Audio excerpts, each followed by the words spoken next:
Bom, a minha história, eu começo no colégio interno, na verdade, eu era um garotinho meio prodígio no colégio interno, já me chamavam de cientista.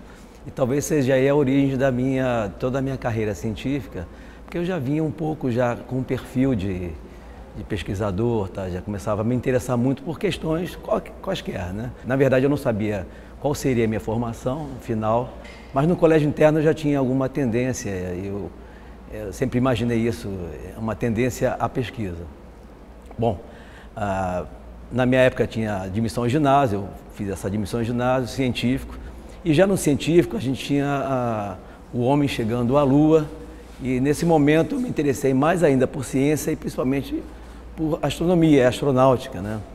Fui fazer o curso de física, depois eu frequentei o IME, Instituto Militar de Engenharia, para começar um mestrado, não deu certo, fui para a COP, que é o programa de pós-graduação da UFRJ, trabalhei em energia eólica, que também a bolsa do CNPq acabou na época, e finalmente eu fui para o observatório, a convite, e lá fiquei 6 meses trabalhando, preparei um seminário, uma espécie de concurso na época, e fizeram uma pequena banca, eu fui aprovado. Bom, comecei minha carreira então na astronomia e enveredei por mecânica celeste. Tinha uma pessoa que foi meu orientador, que estava vindo da França, e aí começou a me orientar. Eu acabei meu mestrado em 1986 e o doutorado em 1992.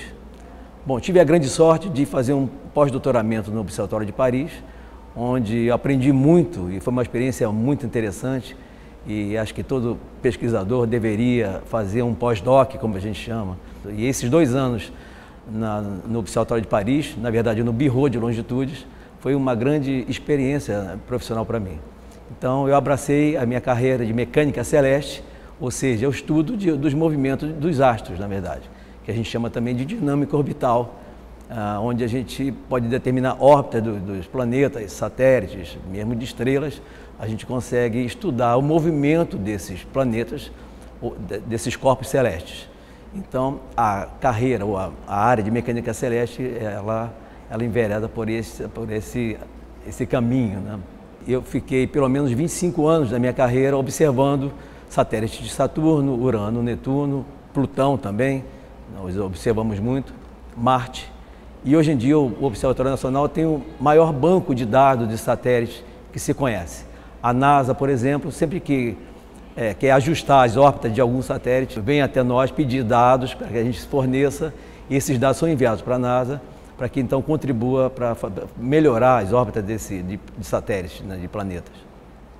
Enfim, a minha carreira então científica foi permeada desde o início da minha juventude, desde os 9 anos, 10 anos do colégio interno, até hoje, sempre pensando em ciência e tentar desvendar um pouco os mistérios do universo, né? Uma série de interrogações que a gente tenta responder, cada um na sua área, que o conjunto de ciências, não só em astronomia, mas em matemática também, mesmo em biologia, todas essas ciências se unem para descobrir um único mistério, né? A origem da vida, na verdade, é a grande pergunta que nós nos fazemos. As pessoas perguntam, mas como é que você chegou a ser um cientista, um pesquisador, né?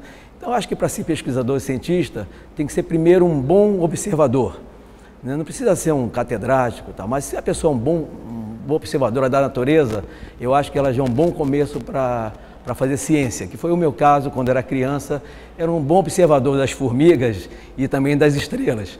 Então, a gente observa tudo. É só tentar entender cada vida, cada movimento, cada coisa que existe na natureza. Talvez isso já seja um bom começo para a pesquisa. Então, a observação da natureza já é um bom caminho para que a gente entenda um pouco o universo, né? E como é que esse universo se constitui. É claro que a formação acadêmica é importante, porque ela nos dá um pouco mais de base científica.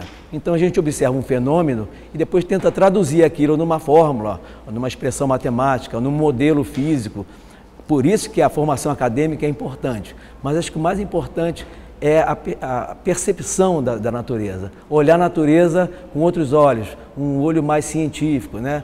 Ver um passarinho voando e se perguntar por que esse passarinho voa e eu não, por exemplo, né? Esses questionamentos são legais, porque isso te dá um perfil para que você seja um bom pesquisador. A divulgação científica, ela hoje em dia, é um dos instrumentos mais importantes que nós temos para divulgar a ciência que faz, por exemplo, no Instituto. Então, no meu caso, no Observatório Nacional, a divisão de atividades educacionais que existe lá, ela foi construída para que se divulgasse a ciência que se faz no Observatório Nacional. Então, mecânica celeste, astrofísica, todas essas pesquisas, elas são traduzidas, são um pouco mastigadas para que o público entenda. Então, é pegar uma linguagem muito complexa, tentar traduzir isso para uma linguagem simples, levar conhecimento ao público desde que ele entenda. Então, a linguagem tem que ser muito bem trabalhada, o que não é um exercício muito fácil de resolver, porque às vezes tem jargões ou fórmulas que a gente tem que passar para um público e a gente não consegue.